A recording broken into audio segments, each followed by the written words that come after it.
We are witnessing the achievements of mankind in the field of renewable energy and advanced technologies intended for the development of a green economy. EXPO Day 58.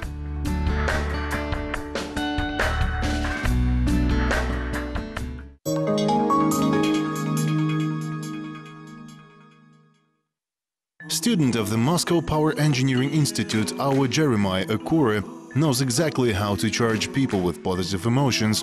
He is 22. He comes from Yaoundé, the capital of Cameroon, a state in the western part of Central Africa.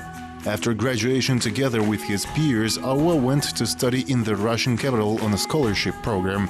The guys also perform traditional and modern songs and started their own band.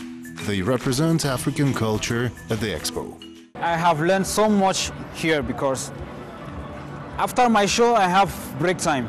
During my break time I visit every pavilion and there I get to learn how they conserve energy from other pavilions, how they use energy in various forms of energy. And it really inspired me and I've made videos as a memory for it. Awa invites everyone to listen to the sound of African drums, songs and join the dance. Until the end of the exhibition, the musicians will play in the morning, lunch and evening time for the guests of the exhibition.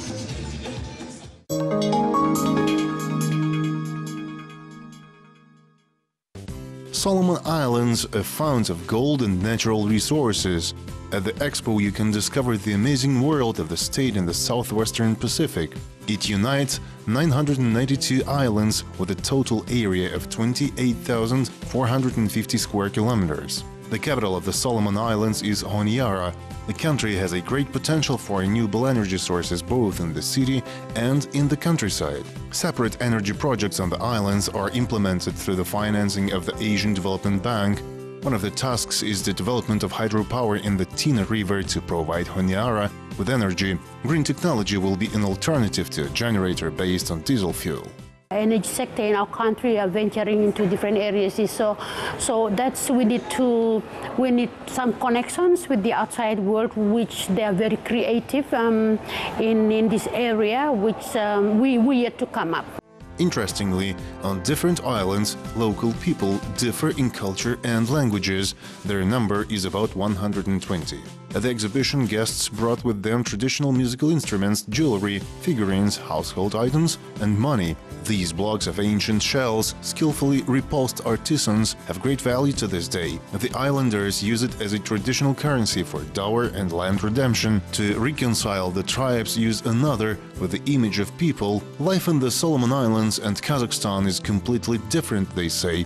After all, their people continue to live mainly in traditional dwellings and have a completely different way of life.